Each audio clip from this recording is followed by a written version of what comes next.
Okay, so as you can see, Greek has 24 characters or letters in the alphabet, which is different than English. English has 26.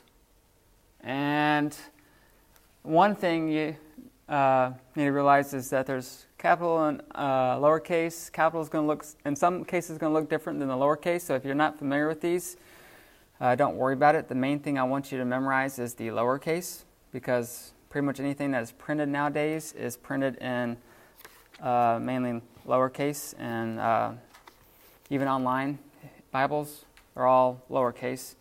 So can't see this, but I'll show you later.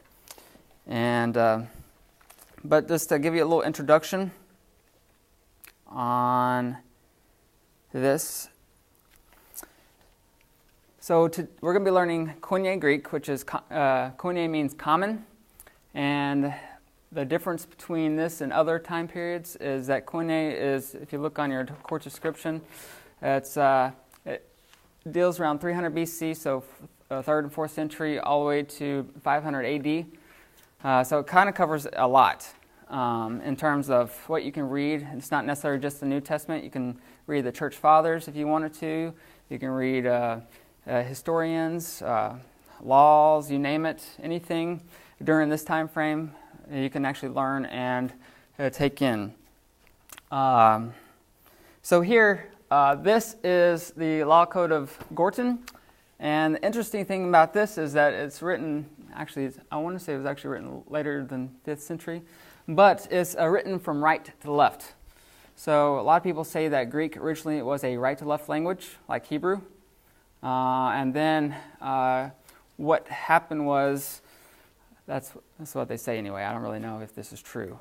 But basically, the governmental process, legal letters, end up wanting to be unique, and they wanted to write left to right. And that ended up being the most common thing. So yeah, these are going to be all uppercase. It's a little slower. A lot of older manuscripts are going to be uppercase, and I'll explain why I'm saying this. However, later manuscripts become lowercase. And the reason why lowercase is a little bit better is it's easier to read for our own eyes, and it's faster to write, faster to learn, and so on and so forth. Again, there's 24 letters in the alphabet. The only thing I really want you to know is the lowercase, which we'll go later in.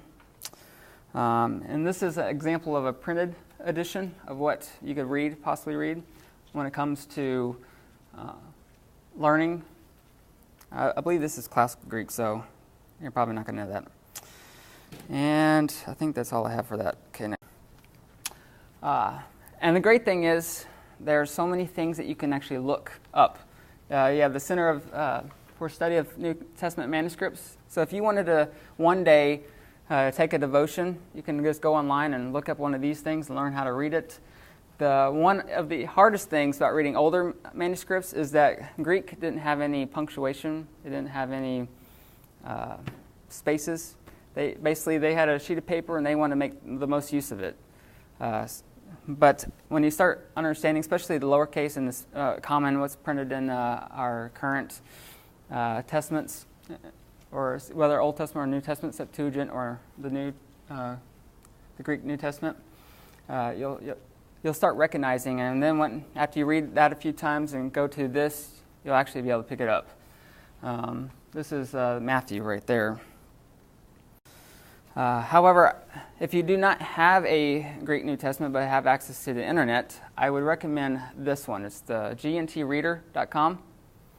And the reason why is it does everything you want, anything you need for devotion-wise. So if you want to look at 1 John, it tells you, so right here, if you see it, anyway, right up here, it'll tell you the makeup of the word.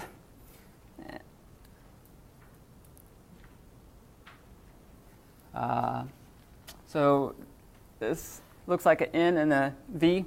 That's ain, and it's from Amy. But anyway, It's a verb, and this is the makeup of the word. We'll learn that later. It's just basically each Greek word has characteristics that help you identify what it means, how it fits into the sentence, how it can be translated.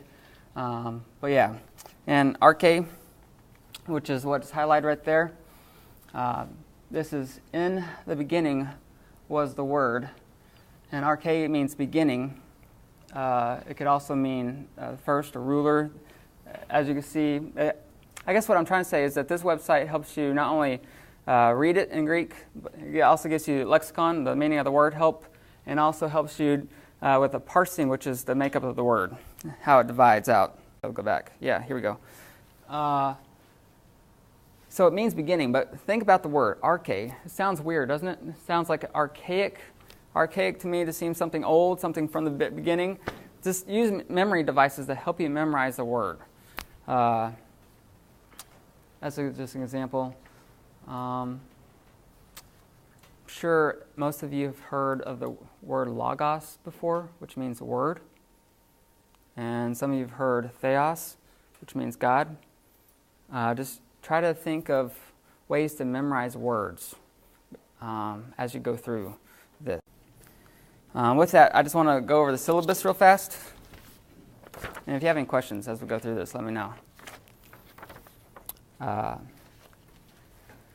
So learning Biblical Greek basically I want us to be able to understand it, comprehend it, and be able to read the Greek New Testament, and if possible, even the Old Testament.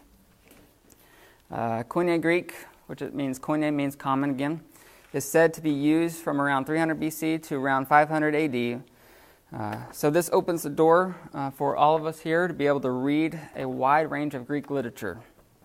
There are also similarities within Attic or Classic Greek. Attic is a dialect of Classic Greek, and that allows basically easy transition to learning it. And mainly the difference between Classic Greek and Koine Greek, if you want to know, is Classic Greek has more ways to narrow down what you mean. So in Koine Greek is basically a simplified version of Classic Greek. So an example would be the word other. So Greek has two words for other, allos and heteros. Allos in Classic Greek would mean other of the same kind.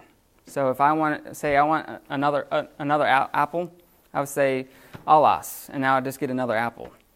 But if I wanted, there's a bowl of fruit, and I just have an apple in my hand, and I say heteros, well, they would give me like another fruit, like an orange or something like that. So that would be the difference. But in Koine Greek, it's kind of been simplified, and where both of those words can mean the same thing. There's not that distinction between the words.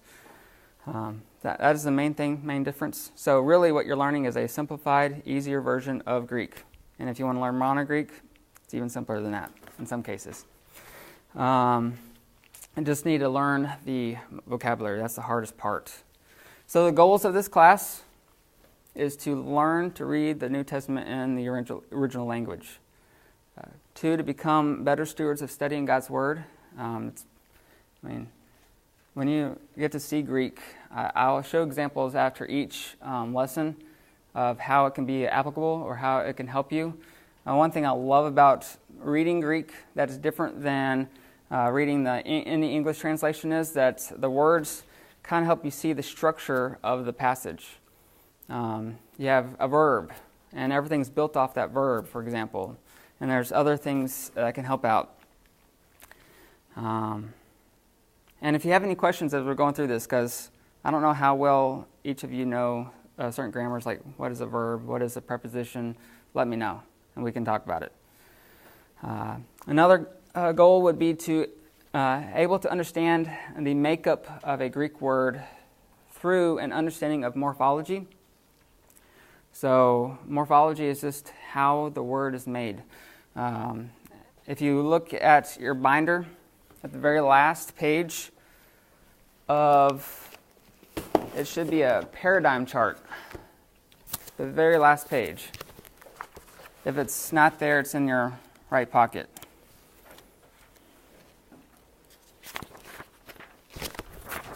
It has logos on it, but anyway, it's free. But as you can see, if you take the very first one that says pres act, is present active, and you have the IND S1, so indicative singular one, first person. But you see it looks like a upside down Y, a U, and a W. Well, that's pronounced luo. Well, you see that dash right there? In between the upside down Y and the U, and then dash, then W. Well, that dash is basically indicating that there's a morphological change or morphological attribute there. Character. So lu, the Y, upside down Y, and the U is basically the root word or the source word, and the W-looking thing, which is an omega, is what makes it a first-person singular. So I and luo means I loose or I destroy. If that makes sense. Does that make sense to everyone? You just see the dash. Another example would be if you go 2 blocks over under the imperfect active, the IMPF. Do you have an extra of that? Yeah, you don't have one? Oh, did I not give them to you? Oh, you know what? I gave to you guys the first. Anyway, you can have this one. I meant to make extra copies for you guys. Well, you need No, extra. no, I don't. So if you look under the imperfect active, the third block over, it's going to have E, looking backwards E. Actually, I think it's backwards 3. It looks like a backwards 3. That's just it's a past tense. This means something that's in past tense or aorist, which we'll learn that later. But it's just basically when you translate in English, it'd be like an ed at the end. Instead of I walk, I walked. If that makes sense. Anyway, that's an example of that. Next one is to be able to discern the biblical language as used in commentaries and sermons. I mean, I know Jeff maybe not uses the Greek as often, but he does reference it sometimes in his sermons. He'll say the Greek word is I can't think of an example. I think the last one he said is that in the Greek this was one big sentence. So being able to see it in the while you're listening to the sermon can actually help you follow along, if that makes sense. And also be able to discern if he or anyone else that you're listening to online is right, and from your own eyes, not just taking off what someone says. Next is to find key markers in the Greek New Testament that helps reveal the structure and syntax of any given passage. This is basically how it all fits together, how it all looks. Helps you find the meaning of the passage. And that's really the ultimate goal, is to finding the meaning of the passage. And lastly, is to learn English. And the reason why I say learn English, most of your translation problems will be English problems. It's not going to be Greek problems, it's going to be English problems, because most of us do not know English. Next, commitments. So by taking this class, I know some of you said you didn't want to actually go too much in detail, so I'm actually breaking the class into two different groups. But by taking this class, you are committing to memorizing the Greek alphabet, the Greek vocabulary, memorize the certain paradigms. I'm not going to ask you to memorize all of them, but certain ones. And also, if possible, if you have the time, to read the chapters before coming to class. It's only going to be helpful if you do that. If you don't, it's okay. We'll talk about it, but it will be better for you as we talk about it. And coming to class as possible as often. If you are going to miss, just let me know, and we can get that covered. However, I have condensed this down to 14 weeks, and normally it's taught in like 20 plus weeks. So I'm going to cover a lot, and it's mainly just to give you a basic understanding of how to read it and understand it. And if possible, you're all learning it, so I'd love for you to maintain it. And the reason why I would love for you to maintain it is you can continue to reading and studying God's Word. That's my main thing. I recommend, actually, while you're taking this class, if you just spend 30 minutes a day just 30 minutes a day, just memorizing, or just 30 minutes a day, you'll fly through this class easily.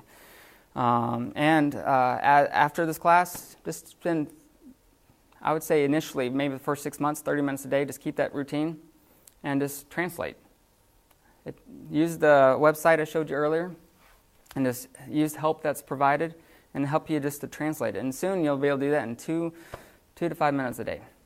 You'll be amazed. Actually, by the end of this class, you'll be amazed that you can actually read the New Testament in Greek. Okay, so that's into that. Required text, pretty much everything in the binder. That's all I'm going to say.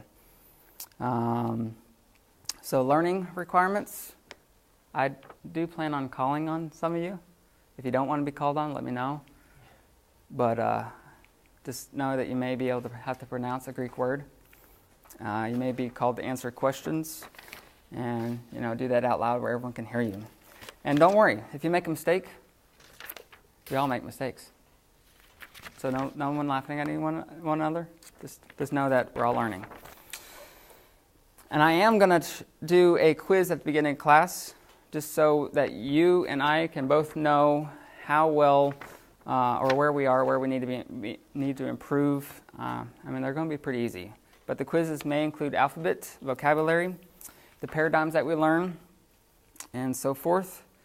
Again, I will be breaking this up into 2 groups. Those who don't want to, just mainly want to just be a part of it, to see how everything works, I will give you cheat sheets, basically. But if you want to be challenged, just take the full, it's going to be easy, but just take the full quiz. Okay, and lastly, if you feel overwhelmed, let me know. Honestly, the main thing I want you to know is just the basic concepts of the language. I'm not expecting you to have excellency at this. Honestly, it would take probably, if you did 5 minutes a day, after that 6-month period of 30 minutes a day, if you did this 5 minutes a day for 5 years, or actually I think it's 2 years, you'll be able to read it and actually be able to comprehend it. And then after 5 years, you'll actually start thinking like a Greek person, because you're just reading it. It's constantly in your mind. And next thing you know, your thoughts are going to be in Greek. I haven't got to that point yet, but that is what people tell me. Yes. Lastly, there's a list of websites that you can go to. Again, the very first one is the one I showed you. It's the gntreader.com. It's free. It's helpful. The next one is stepbible.com. It basically does the same thing, but it has a lot more resources. The only thing is it's a little harder to use, so it takes a little bit of practice, but that's also a really good one. That also has the Hebrew and other resources. Next one would be Bible Arc. If you want to, how would I word it? Bible Arc is basically a program that helps you not only read it, but also get the structure of it. Next one would be Logos. Now this is expensive, but they do have a free version. And the only reason why I'm recommending this is that they give you 24 books a year for free. One academic and one non-academic book every month. So if you just go to their website, if you think about it, what is that? After 5 years, you got over 120 books. And that could be used to be searched through and be part of your studying habits. That's the only reason why I recommend that one, because there's a lot of freeness in there. And those books that are free are actually pretty top quality. Next two, which I recommend you at least examine so you're familiar with them. There are more resource websites. The New Testament Greek portal, this is done by my teacher, Dr. Black. And it just has pretty much anything and everything on there related to the New Testament Greek general. Things that we're not even going to cover in this class. But it's very helpful. And lastly, the Daily Dose of Greek. This is basically, I'll just read it. So you want to learn Greek from another perspective? Go to this website. Also, want to maintain your Greek 5 days a week? Go to this website. See, Dr. Plummer, who heads this up, will prescribe you with a healthy dose of daily 2-minute Greek New Testament videos to help you upkeep what you've learned in this class. So I do recommend that if you want to continue on. It's something that helps you be able to continue to translate. He basically looks at 1 or 2 verses every day and uploads them up, and you can just follow along as you go through. So the only homework that I'm really asking for is basically memorizing, and there will be a couple of exercises at the end of every book, but that's more for you guys to do. But at least I would say attempt. Well, let's just say, depending on the week, I'll let you know which ones that I would like you to at least try to do. It'll be a couple of them every week. And so if you look at your binder, just so you get familiar with them.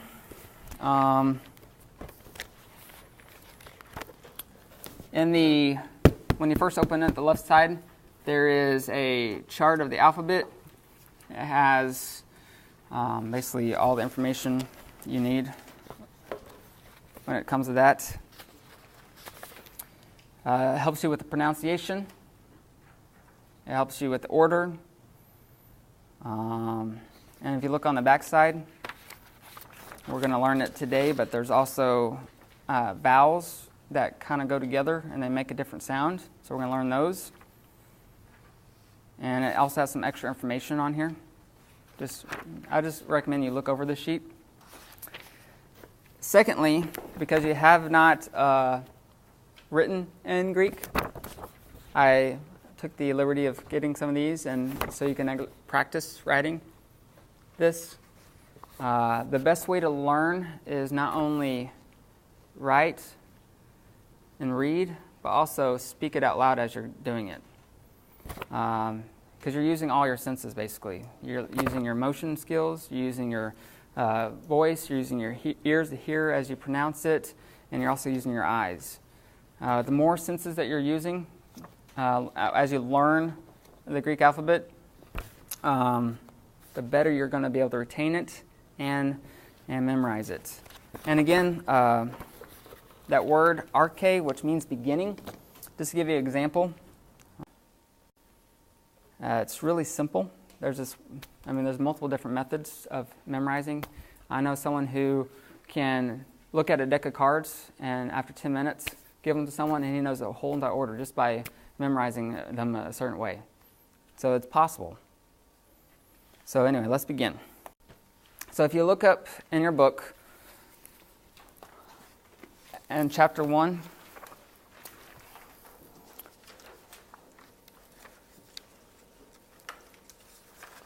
should be on page, whatever, I don't know what page this is, 1 and 2 and 3. Basically, it's what's up on here. If you can read it, it's kind of small. But this is the alphabet that we are going to learn. Remember, there's 24. And the reason why I'm saying 24 is because when you take a quiz, you know there's going to be 24 on there. That will help you know which. And if you memorize them in order, I'm not going to expect them in order, but if you memorize them in order, that'll even help you even more. So let's go through and look at it. I'm just going to zoom in at that.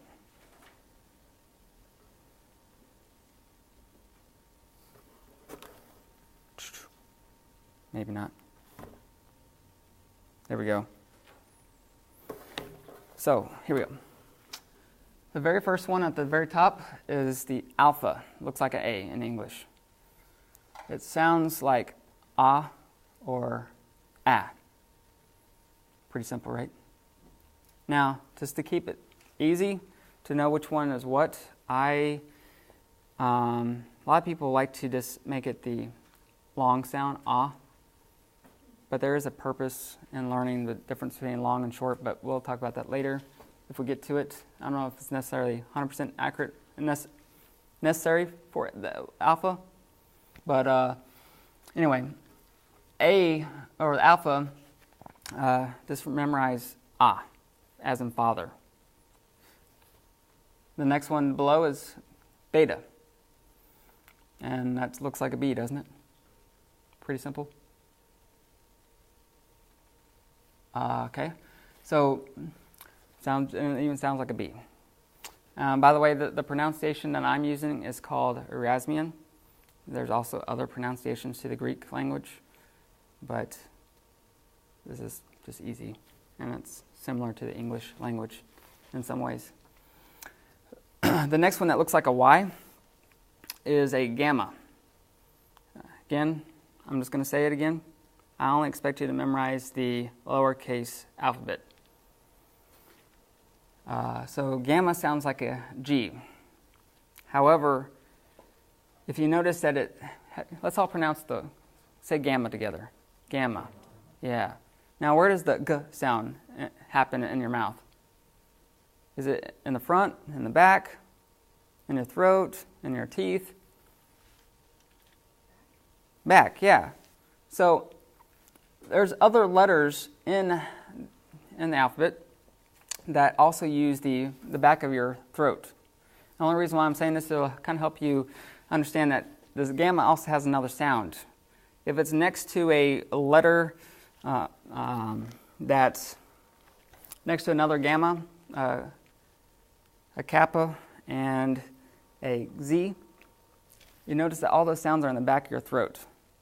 So a G and another one of those sounds in the back of your throat, it's hard to put those together. So when it's next to one of those, it's going to have an N sound. So like angel or ankle. It's kind of like that. Does that make sense? But mainly, if it's by itself, it's going to sound like a G, as in God, or good. The next one is delta. And it kind of looks like a weird D, but it still has a D look to it. The capital one has a triangle look. Yes? Since it only has 24 letters in it, where did the other two go? What other two? The other two letters. Like, there are 26 letters in the English alphabet, so... Yeah, so Greek only has 24. There's no... So, what do they do with those two letters? It just doesn't have them. It doesn't correspond to the English alphabet. Yeah. It doesn't match. It's just a totally different. It's a totally different one. Okay. Yep. So you'll probably notice there's not really a V sound, but there sort of is. But yeah, for example, they have the letter E, which goes to an EY sound. yeah, yeah. So it's just completely different. A W either. Yeah. There's just certain sounds that There's also no H. not going to correspond. Yeah. Okay. So next one, and also if you look at English, there's like a K and a C. They sound the same. Well, in Hebrew, or I'm saying Hebrew, in Greek, it's just a kappa, which looks like a K right there. So, yeah. So next one, delta sounds like a D, as in dog. It looks like a S with that goes all the way up, almost like an 8. Next one is epsilon. It looks like a backwards 3 or E, depending on how you write them. And it's sounds like an E sound. And this one is always short, so you know that.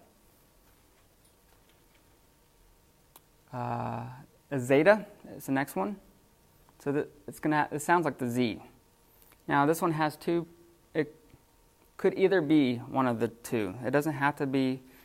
It's not two sounds. You pick one you like the best, basically. You can have like a Z sound, like ads, or you can have the Z as in zone. I prefer Z. It's easier for the English language, English speakers. But just so you know, it's the Z sound. Z. And again, that is zeta. And now we're going to learn how to write them in a second. But it kind of looks like a different letter. So this is one that you might want to memorize because it's different. So yeah, memorize. Next one is eta. It looks like an N, the lowercase does anyway. And the uppercase looks like H, but is actually an eta. And the distinction here is that the line going all the way across is a little longer going down when it comes to the other one. But this is going to have a sound, like in obey, they. Anyway, any questions so far? No? Okay. Next one is a theta. And it looks like a O with a line through it. And that's going to have a th sound, like in thing or the. The next one is an iota or iota. It's better to pronounce it iota. And it looks like an I without a dot. And when you do start writing Greek, remember not to put the dot. If you put the dot, I count it off, just so you know. So, iota is without a dot. Looks like an I. And it has two sounds. It has a long one, like a machine, E, and the short one was I, as in pit.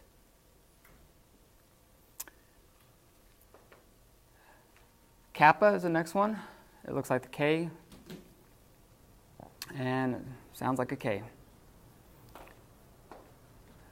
Lambda is the next one. It's the L sounding one, and it looks like an upside down Y. That's another one you want to memorize because it's different, so memorize it.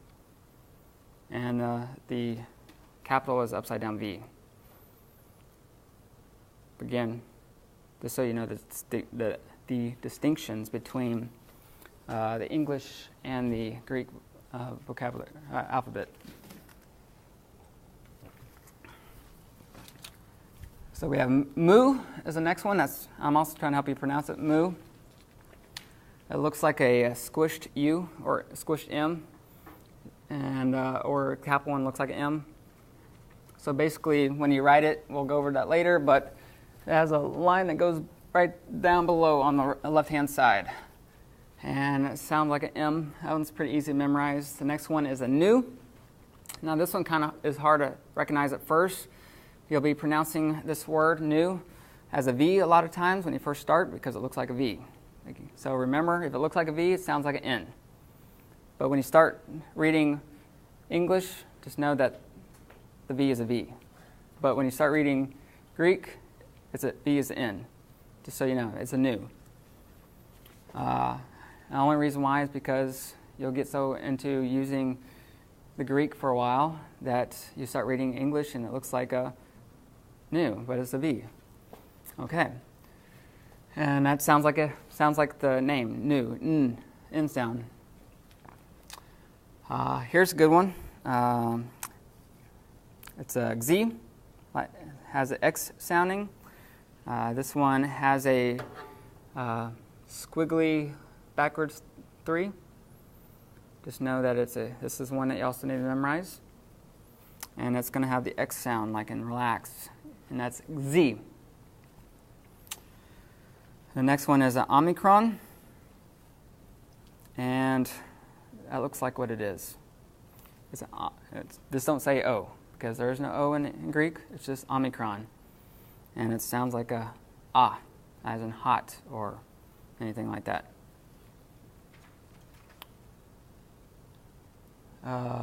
So generally, when you see this sign in math, everyone calls it a pi, but in Greek it's called a P. Just so you know. It's a P because there is no I sound in pi. Just kidding. There's no I sound in P. And it looks like the pi sign in math. That's the easy way to memorize this. The pi sign has a p sound, and that's how I memorize it. Everyone seen a pi sign before? Yeah, I'm sure you have. Cool. Here's another one that's going to be tricky for English speakers like us, and that is the rho. It looks like a P, but it's an R sound. So don't say P, say R when you're pronouncing it out. Yeah. You just got to recognize it when you're reading it that it's an R sound, not a P sound, because it is a rho, not a P. Next one is a sigma. Now, sigma has 2 in the lowercase, and the one on the right only happens at the end of the word, and the one on the left happens in the middle of the word or at the beginning of the word. The one on the right looks like S. The one on the left, just know it's like a O with a line on top going to the right. Sort of, but it would be an A on its side. However you want to memorize it, just know it's a sigma. And it has the S sound. Next one is tau, or ta, but you can say tau. And that looks like a T. T as in tiger. Sounds like that T. Next one is upsilon.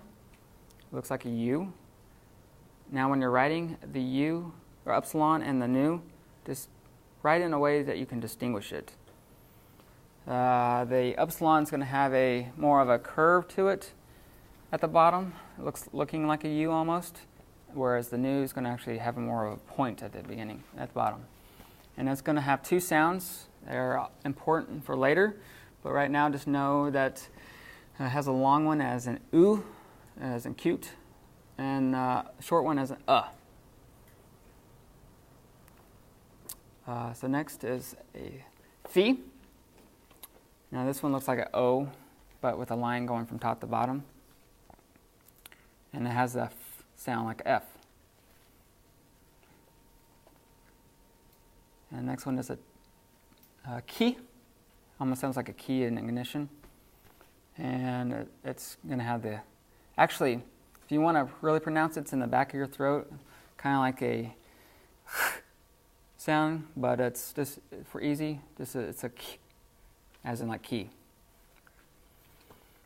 And the next one is a psi.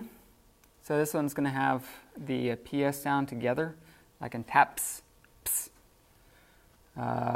This is another one that you're going to have to memorize because it looks like a what are the farming forks at the end? Yeah, just know that that's a ps sound for psi. And the last one is omega. Pretty easy. It looks like a W, but it's a O sound. So basically the beginning of every letter, or of how it sounds, so as you go through it, alpha, beta, gamma, delta, epsilon, zeta, eta, theta, iota, kappa, lambda, mu, nu, xi, omicron, pi, rho, sigma, tau, epsilon, phi, chi, psi, and omega. So the very beginning sound of each of the names of the alphabet can help you with the pronunciation of the alphabet. So keeping that easy, but the only thing I'm asking for to memorize is just the lowercase, and if you can, do it in order, because that will be on a quiz next week. Dealio? Cool? Hold on here. If you need help memorizing it, there's a song.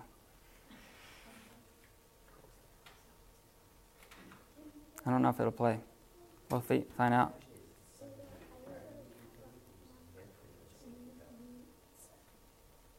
I don't have the sound. Is there no sound on this thing? Don't have an idea. Well, we don't have sound. But if you want to look it up, that's not the one.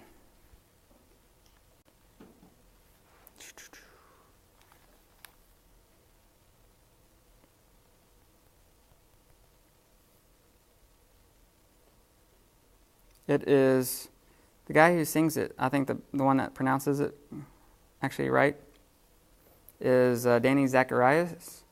He's the very first one right there on top. Let's see here. Can I zoom in on that?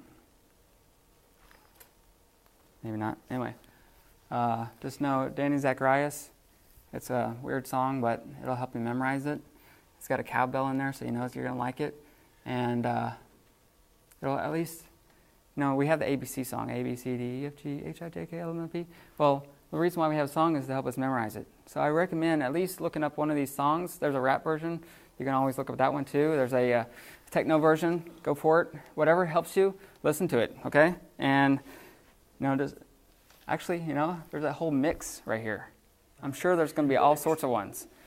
I haven't looked at it personally, but I just know that you can DJ it out, okay?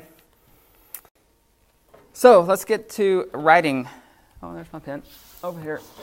These out. So if you look on page 3 in your thing, and if you want to, you can get one of those little papers out that have the writing, or you can get a blank sheet of paper if you don't have a blank sheet of paper, but I figured you probably didn't bring it, and who needs a pen?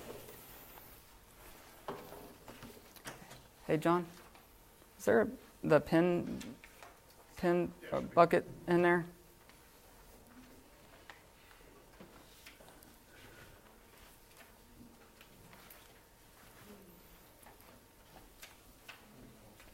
Who needs a pen or a pencil? Just you? 1, 2, 3.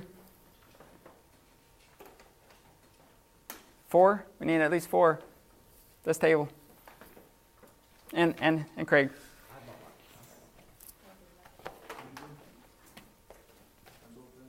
I forgot where I was going to do this.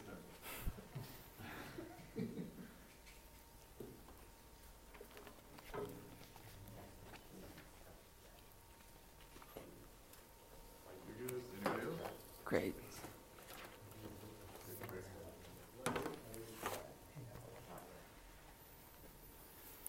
Okay, so if you look at 1.2, writing Greek letters, there's a number 1. So these things are written basically in between the dotted line in the middle and the bottom black line.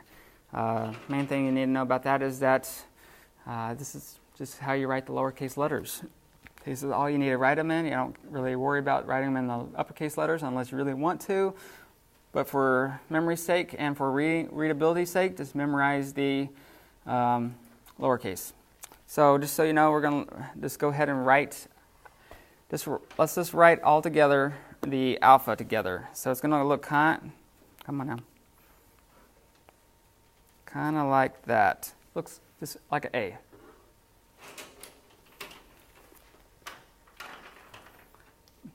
Basically how it looks like in your book. There's only going to be a few changes because when you're reading a printed version, it's going to have a different looking letter. It throws you off at the very beginning, but you finally get used to it.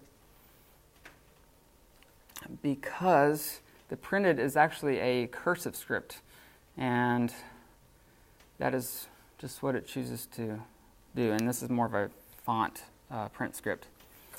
So next one is epsilon. So it looks like a backwards 3. You just kind of write it like a C, then with a line in the middle. Pretty easy, right? Yeah? Anyone lost? Anyone need help?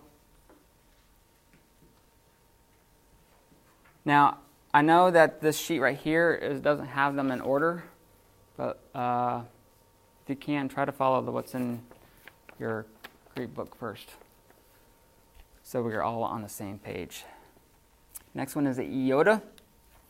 It basically looks like an I. I always put a little loop-de-loop thing at the bottom, but you don't have to as long as it looks like a iota.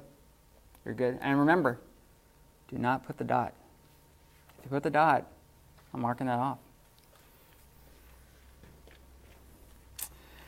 Next one is a kappa. It's basically write a K. That's lowercase k almost. Except for, I think in English the K actually goes above the dotted line, and where in Greek it does not go above the dotted line. So that is one thing you need to recognize. The next one is the nu. It just looks like a V. Write it like a V. I think it might be on one of your page. Third page? Second page? Guess I should have this out so I can see where you guys are. Yeah, there we go. Omicron is next. So right, it looks like an O. Next one is a P. It looks like a pi symbol. You can just do 2 lines with a line going on the top of it. If you ever wrote like 2 T's together and it looks like you can line them through all the way across, it's kind of like that, except for its line is on top. Next one is going to be the first sigma, that one that was on the left earlier. And it's kind of like writing an O and then going over. I'll write that again. So it's like a O and going over, like that. You want me to do that again so everyone's on the same page? Now, when you are writing a sigma on your exercises, just know that don't write the S in English. A lot of people do that. If you write, especially, I don't know, it's just habit. Sounds like it, you're used to it, and so you're going to probably be tempted to write the S. Just don't write the S, right? You know what you need to write? Write the O with a little line on top. So write the sigma, yep. Next one is the tau. I always do a little loop-de-loop like the iota, and I just put a line on top. And epsilon, the way I distinguish it is I put little curvy things at the top from the nu. That way when you're writing really fast, your points on your nus are not going to be as pointy. So the way you can distinguish it is putting little curvy lines on the epsilon. This is a little pointer. And lastly is the omega. You don't have to do little curlicues. This is something I do. As long as it looks like an omega or a W, lowercase w. Just know it's not a W, it's an omega. So next, number 2, these are the letters that are in between the dotted line, but they go past the bottom line. And so the gamma. Now, here it looks like a Y, but if you want to write it really fast, you would kind of go all the way down like this and then do a little curve like that. So it would be kind of like this. Hold on now. I'm doing this left way. You can do it really fast. I mean, just however you want to write it. That's the fastest way instead of writing 2 lines, if that makes sense. Just doing all in one swoop.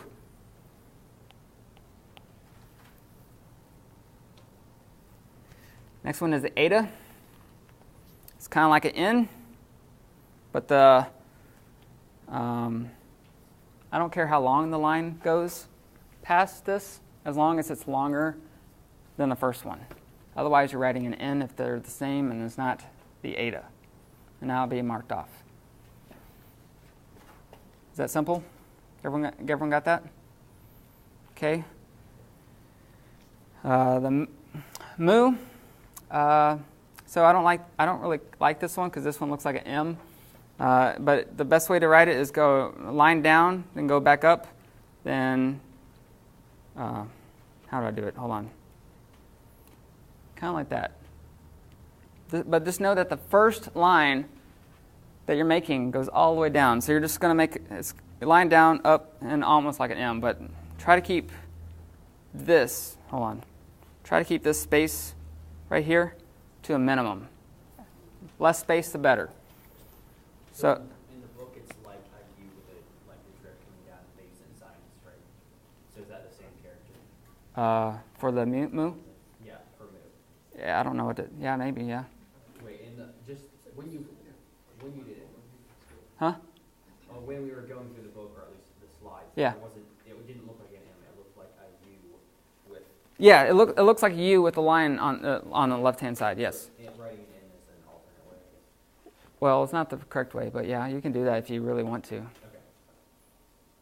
Because there's really no M-looking thing except for a capital letter. So I recommend not having that space between the line that drops down and then the U-looking thing.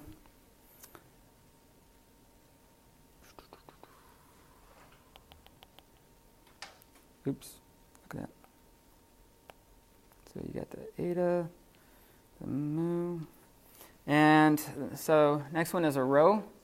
So this is basically a P looking symbol. Rho. The next one after that is a sigma. Now, this one's kind of hard to write when you're first starting because you're so used to writing S's like this. But really it's like this. So instead of it curving around right here above the line, like in English, actually it curves around and goes underneath the line. Does that make sense?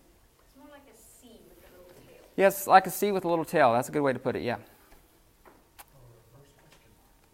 Or a reverse question mark that goes below the line. Yeah, whatever you can recognize it as that helps you, do it. Next one is going to be a, hold on, I don't like. Next one is going to be a key. And you can just write an X that kind of goes below.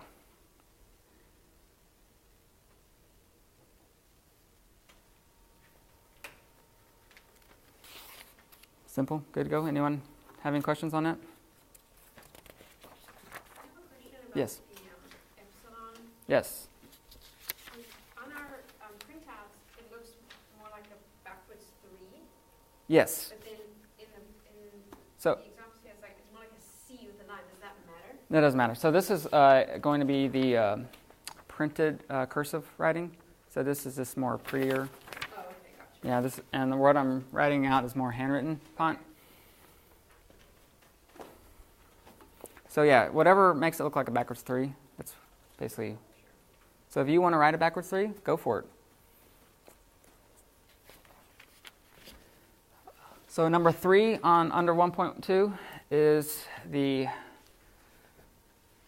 delta.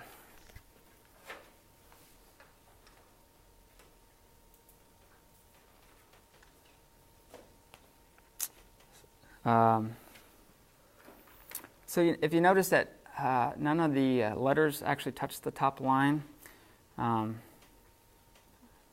don't know really why they say that, but just know that that's how that is. So yeah, it just almost looks like you're writing 8, but you just don't finish the 8. Does that make sense? So that is a delta. Next one is a theta. So there's 2 ways you can write this. You can either write it like an O with a line in the middle, like that, or if you watch this, you can go like this, or like this. Kind of like a 9. It's kind of like a 9 with a little. So this is more of a short way, or not longer, more proper way, I guess. And this is more of a cursive way. Just so you know, when you're reading it in the, I think actually, does he do? Nope. So when you're reading actually printed, this is not the one, but it looks different than that. So it's going to look more like a, like what you're saying, a 9 with a little line going through, or above on the left. Next one's a lambda. So that just looks like an upside down Y. And you kind of write it like an upside down Y. There's really no easier way to say it than that.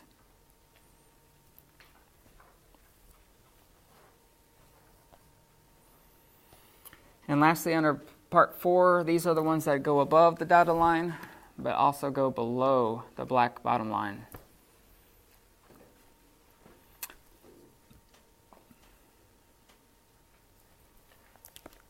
So the first one is a beta. So you basically start off at the very bottom, and you go up, and you make your B looking symbol, and that's a beta.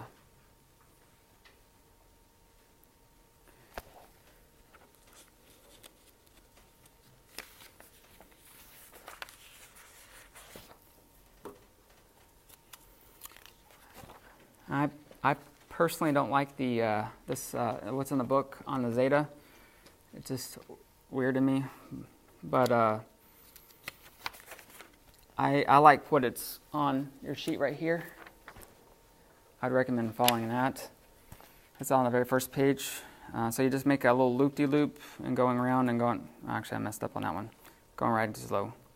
But you could do something like that.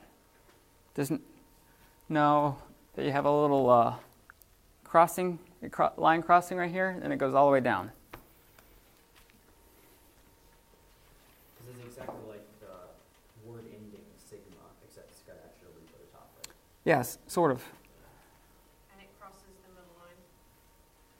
Yeah, so The loop crosses the middle line. yeah, so a sigma doesn't go above the middle line, where this one does cross the middle line. Yeah, so like what you're saying, and then there you have a little crossing right there. That's the best way to distinguish it versus a squiggly line, as what the book has. Just seems weird to me. And then, did I say Z? Yeah, that did. Okay, yep. Z is the next one. That's just basically like the backwards 3, but got a little squiggly to it. So I just, how do I do it? Oh, yeah, and it goes underneath like that.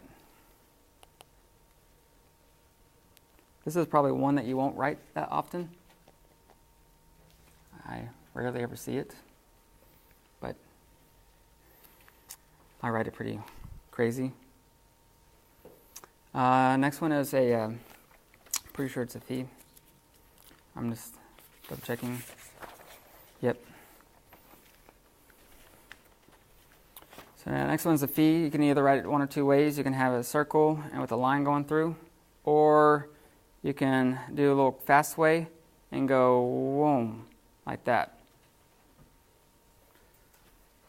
So that's the one or two ways right there.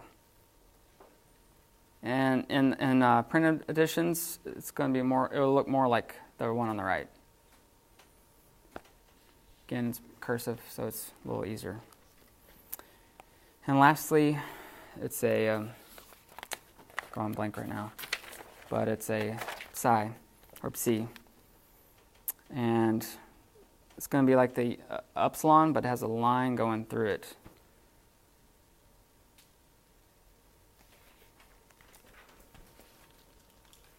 Any questions on writing it? Good to go?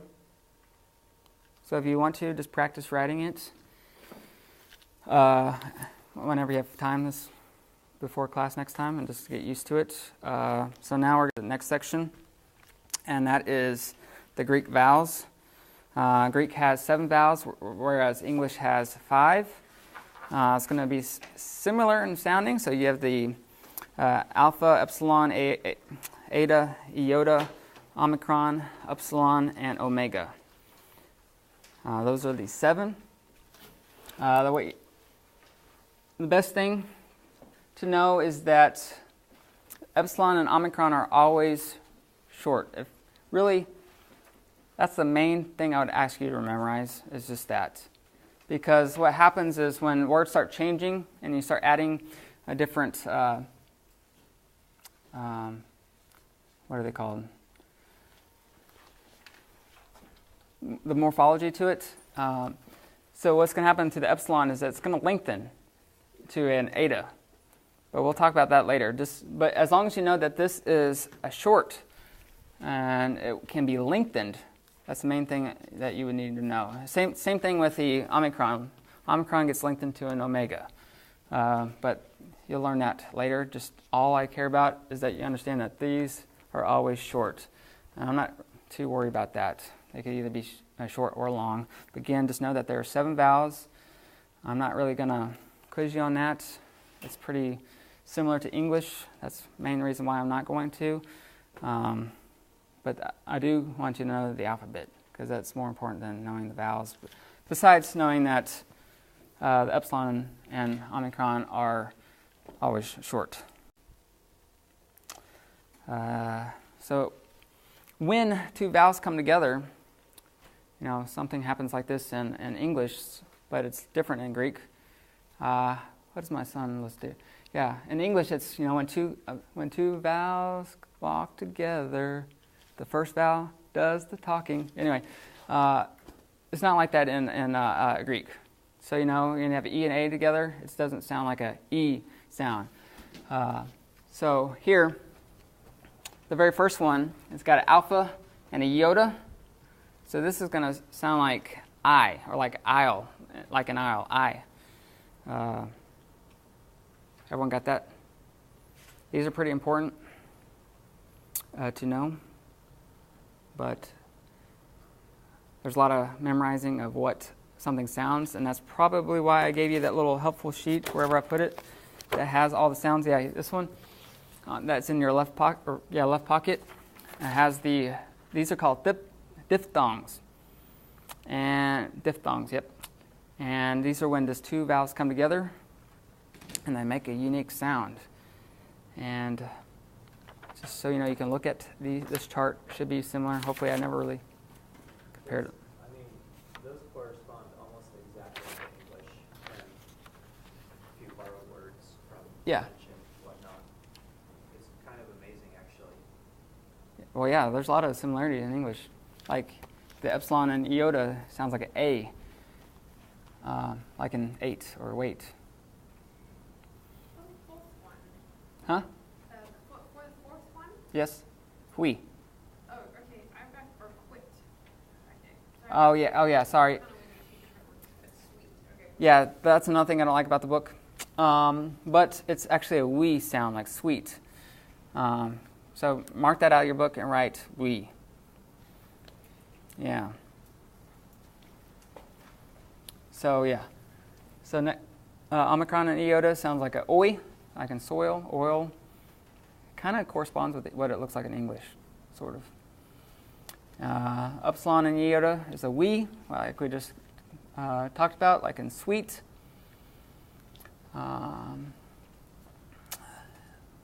Alpha and upsilon actually sounds like an ah. So there's different ways to pronounce sauerkraut.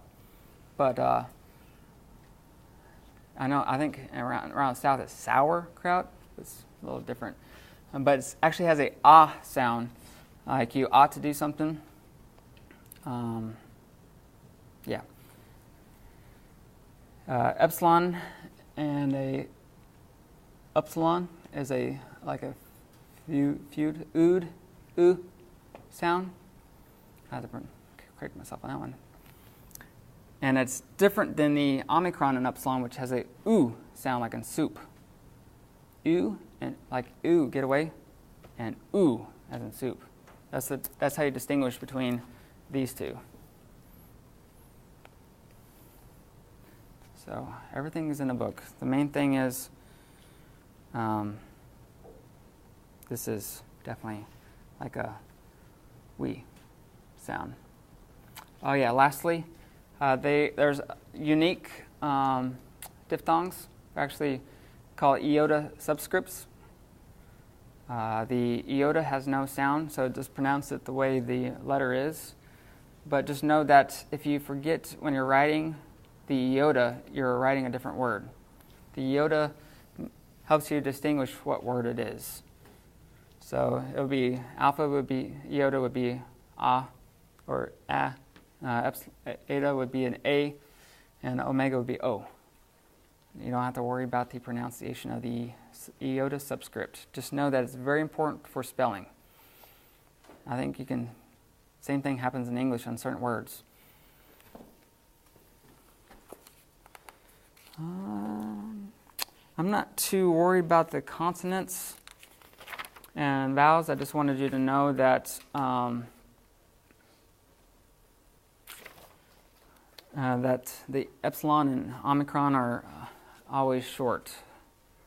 If you read over 1.4, especially when it talks about the sounding from the labials, the dentals, and palatals or gutturals, just know that that's where the sound comes out of, or how it's formed in your mouth. So labials would be where your lips are. You got a smooth, which would be a p sound. A middle would be a b, and a rough would be a f. You're using your lips to make these sounds. Dentals, so your teeth. Teeth help make these sounds. You have a tau, which is a t, duh for a delta, and a theta would be a th sound. Just kind of helps you understand what is smooth and what is rough. And the main things you would want to know is the gutturals, what happens in the back of your mouth, the kappa, gamma, and a chi. That just happens all in the back of your mouth and kind of can change the letter or the sound of some words. And you also have the sibilants. And one thing in Greek, just as a rule of note, that the sigmas can drop out. Yeah. And they can also be lengthened. But we'll talk about that when that comes. The reason why, no one really knows why. They just think they don't like, the Greek doesn't like the s sound. So a lot of times that letter is dropped out and you get confused when you're reading some words. The next important thing with breathing marks, so you have two little symbols. One looks like an apostrophe and one looks like a backwards apostrophe. The main thing you need to keep notice of is the backwards apostrophe. This is where the H sound comes in, the H. This is mainly only shows up on upsilons and iotas, I believe. For sure, upsilons are always with a rough breathing mark. They can appear under other words, but primarily it's those two. Got any questions on that? So, the main thing you need to know is the backwards apostrophe is the H sound. It's a rough breathing. Questions on that? No? Good. It's tricky, especially on some words. Punctuation. This is pretty simple. The period and the comma are similar in English as to the Greek. The difference would be is where it is. English usually has more commas and more periods than the Greek. So you probably, when you're translating, you're like, man, this is a really long sentence. How can I make this? Well, in English it would be a run-on sentence, where in Greek it's actually would fit into what they have as an actual sentence. So what you would need to do is just, when you're translating, I don't really worry about what the periods and commas are. They can be a little helpful in determining maybe syntax, but actually, I don't even care about the periods and commas, so don't even worry about it. Because if you really think about it, there were no punctuation. So this is actually added in later and not necessarily original. However, the one thing I do want you to know is the little semicolon right here. That is the question mark. That's the main difference. Just know when you see a semicolon, it's a question mark. It will get you a couple times at first, but then you're like, okay, I understand it now. And sometimes there's key words that can kind of help you that this is going to be a question. But generally, just look out for that, because those keywords are not always there. Then we have these diacritical marks. So the first one is the apostrophe. You don't want to confuse this with the rough or smooth breathing mark. This one usually happens at the end of the word, and it's usually done in prepositions. So the example that's in your book is dia atu. Well, the problem with this in Greek is you have a alpha and an alpha. So to help distinguish the word, they usually drop the first alpha and put a apostrophe there. So you have a di atu instead of a dia atu. Have you ever heard of a Spanish speaker speak fluently? They speak really fast, right? So Greek is very similar. Speaks really fast. So when you're saying this really fast, those vowels together have to be dropped. So that's the main. Right now, at our level, we're not going to speak it that fast. But fluently, you'd be speaking it really fast, and it's just going to be dropped out. That's the main reason why we have apostrophes. Diaeresis, I don't even know how to pronounce that, but the main thing that this one does is looks like 2 dots. It's rarely ever used, but helps you with pronunciation. And the reason why is it's over what looks like a diphthong, except the 2 dots means it's not a diphthong. That means you pronounce the vowels separately. So instead of Khan, it's Kain for Cain, as this example shows. It really doesn't show up that often as you're reading, maybe 30% of the time. So it's something that you may forget and realize this sounds weird. And you can go back later and check over your grammar, which is what you have. Cornice. This one actually happens most of the time with this example right here. This word here is kai. And can I have someone try to pronounce this who has not taken Greek? It's epsilon, gamma, omega. Let's see if you can try it out. You can look at your help sheet as you try to pronounce it. Anyone want to volunteer, or do I need to call on you?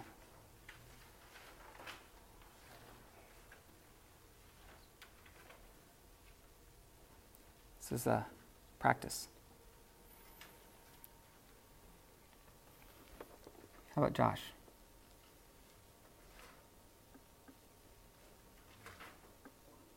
What is the not apostrophe mark using the slash? This kind of slash. I don't know what that's used as. So that's an accent. I haven't covered that yet, but it just gives you. It basically means put stress on that syllable. Ego? There you go. Lego my ego. Yeah, ego. So kai ego means I, or and I am. Well, sometimes to fit it on a short piece of paper, they combine certain words. And this is what the Cornice kind of does. Kago is basically kai ego put together. And literally 90% of the times that this Cornice shows up is with this word right here, just so you know. So that's all for that. You don't go ego, you go ego. You're putting more on the omega at the very end. Does that make sense? It usually happens when there's more than one vowel. I'm not going to really talk about syllables because in the English language it's really pretty much similar. You should be able to pick it up naturally for the most part. If you need help, we can go through as we pronounce. Next is the accents. I'm not really going to, it's really, main thing you need to know about accents is that's where the stress of the syllable is. So instead of, if you look at, and it's usually at the end, generally. So we have some exercises. I'm going to call on someone to pronounce. John, Claudio, could you pronounce this one right here?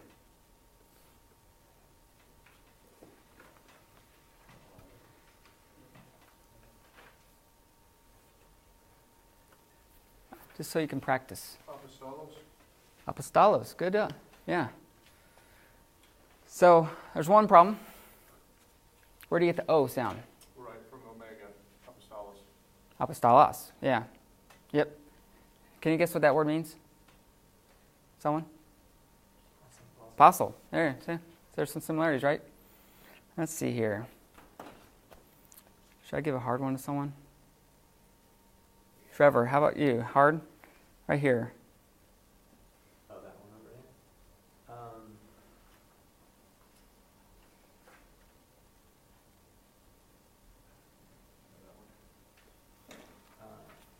So we got a diphthong. Yep, got and it. a breathing mark, right? Yep. So your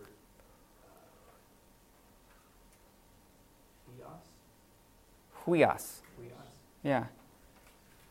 Real good, yeah. Yep. Huh? It means pig, right? No, I think it means sun. Yes. Pretty- Yes, so that would be Pretty sure it means sun. Yeah. Yeah. Let's see here. Jude, how about this one right here?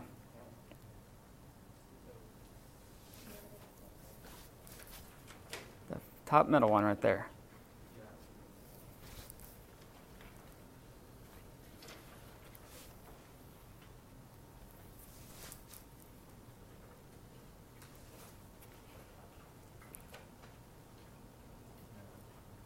You can take your time.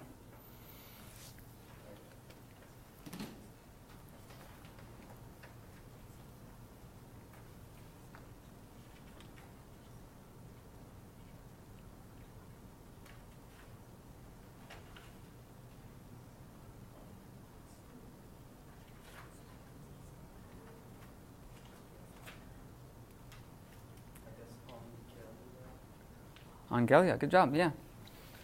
Good job, yeah. Pretty sure that means angel. Let's see, let's do, anyone else want to try? Okay, James. Let's do this one right here.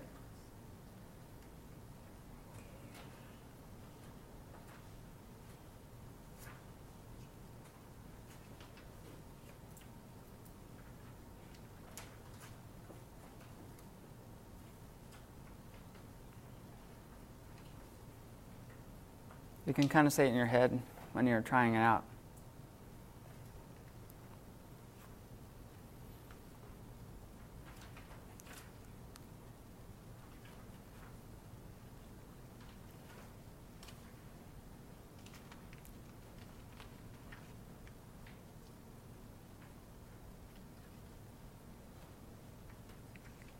You can try sounding it out.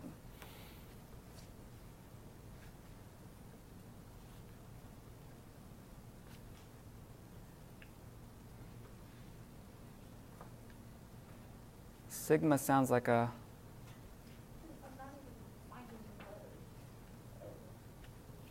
So the first one is a sigma, and that sounds like an S.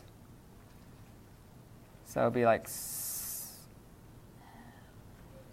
The next one is a omega, so put a sigma and an O sound together. So...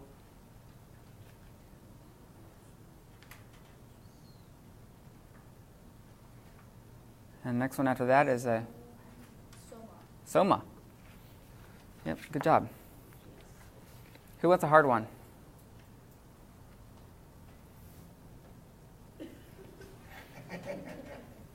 How about one? You? Eli? Okay, here you go.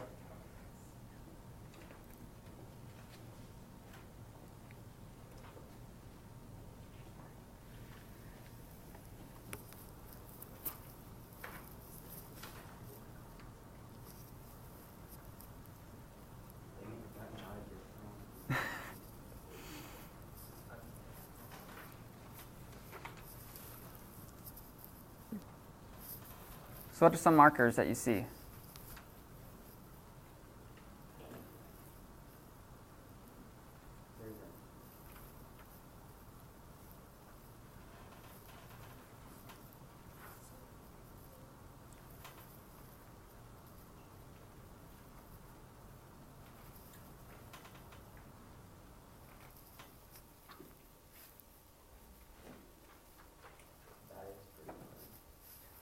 Okay, what's one marker that you see?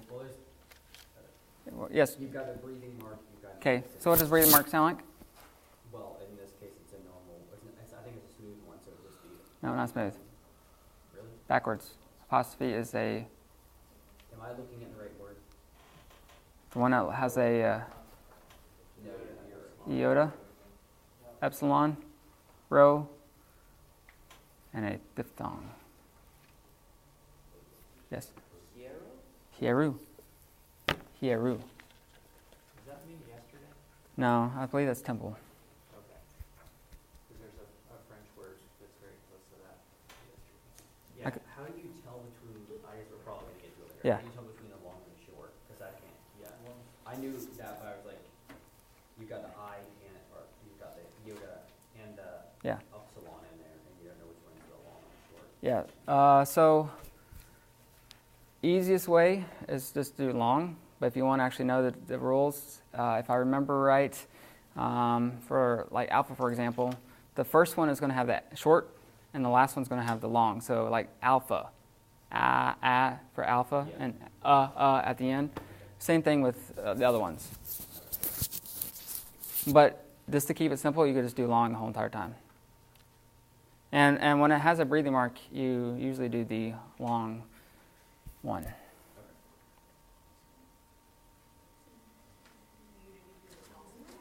that would be I? E. Machine. So there is no I sound on that. Sorry, I'm here. Yep. English. See, hard part is getting rid of your English. Yep. Yes. Anyone else want to try one? You want to? You already tried one. How about Eli? You try another one. How about this one?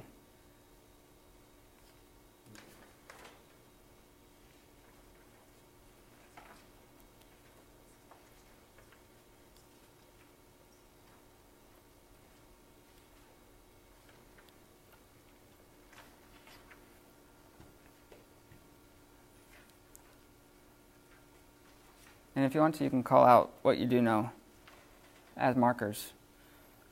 Like, You got a smooth breathing mark. Why is that on the second letter? Does that usually happen? oh yeah, I should say that. So if there's two vowels, the smooth breathing mark is usually on the second one.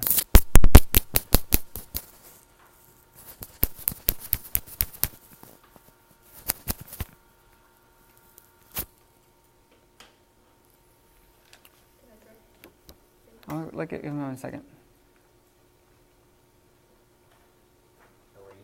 Irene. Good job. Pretty simple. So one thing to practice is, as for exercises, just try pronouncing things out throughout the week. You might not get them the first time, but by next week you should be able to, like, oh, that's how you pronounce it. So yeah. So again, if you have problems on syllables, just know that vowels usually separate the syllables. So like the very first one right here, a, pas, ta, las. So that would be syllables. If you need to know that, but mainly should be simple, should be natural. Apostolos. Rene, phone. It's right here. The one right above it is pater, poiumen, Christos, huios, zoe, doron, pharaoh, heru, Hieru, anyway. Polis, which is city. Gune, Angelia, Erikametha, Tata, which is these things. Theos, Phobos, Soma, Thanatos, and Apostolos. And this last one right here is Kanos and Irene. Yep. What does soma mean? Soma, body. Should be anyway. There's a Aldous Huxley book, Brave New World, where they have a song, Soma, it's a drug. It's like this crazy futuristic thing from the 50s. Oh yeah? I'm just curious if he lifted it from here or if it was just coincidence. Maybe. So, any questions on anything that we've gone so far? Yay, nay? Does the smooth breathing mark do anything? No. Why is it there? Just for fun. It actually helps you pick out the beginning of the word. Oh, yeah, because it didn't have punctuation most of it. Yeah. But generally it doesn't. I mean, even then they didn't have the breathing mark, any of the breathing marks, smooth or in there, so I don't really know why they added it. It's just something that they formulated when they started writing lowercase script. And I want to say it started in the 4th century AD. There's an English word in the song. So yeah. So a quick devotion.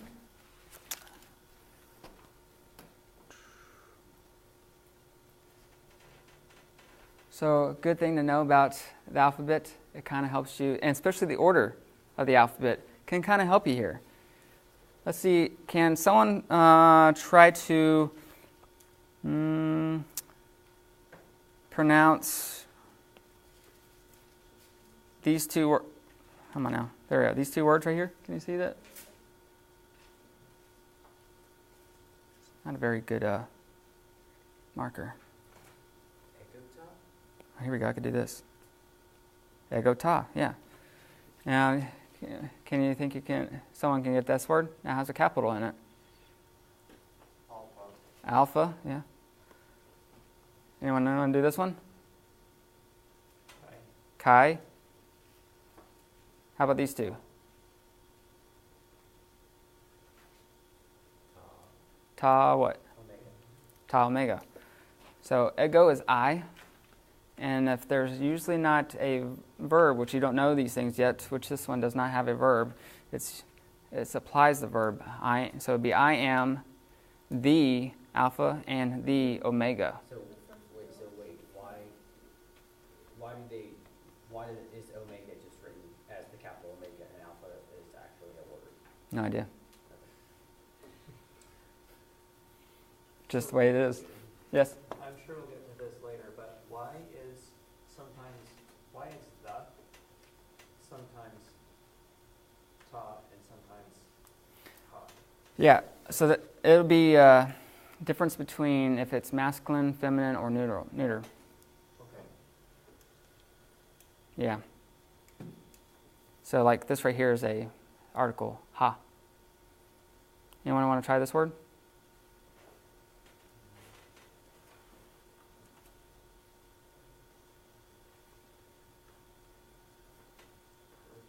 Protos. Ha.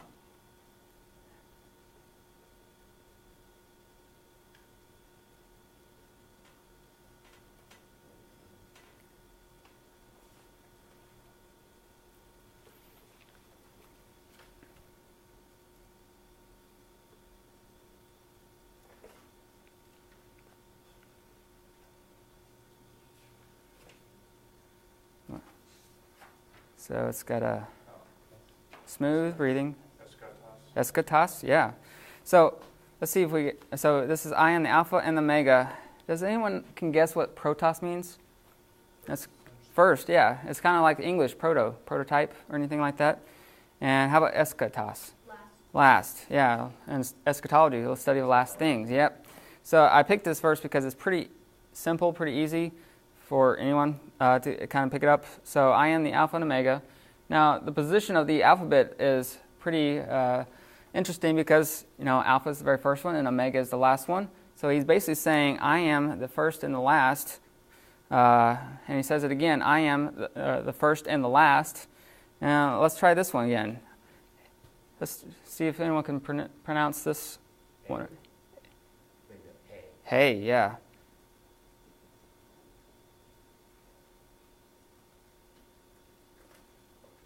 Call it out. RK.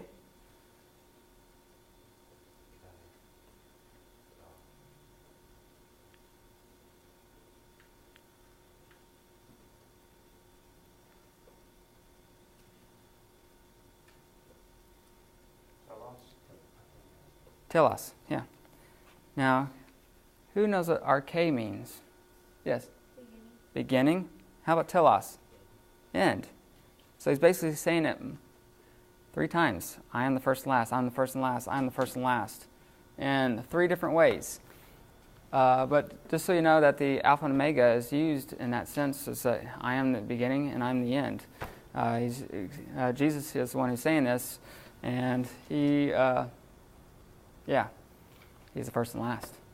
And just kind of helpful to see how important it is to understand not only the vocabulary, but also the alphabet. Any questions on that? Because Jesus is the first and the last. Oh, yeah. So that's all I got. That's it. Anyone want to close this in prayer? David? Heavenly Father, we thank you for this time we've had to come together. to begin to learn this language, so we can better understand your word, Lord. Pray that we would learn from this, grow from this, Father, that you would just help us each to be able to find and diligently use time to continue to study, continue to learn.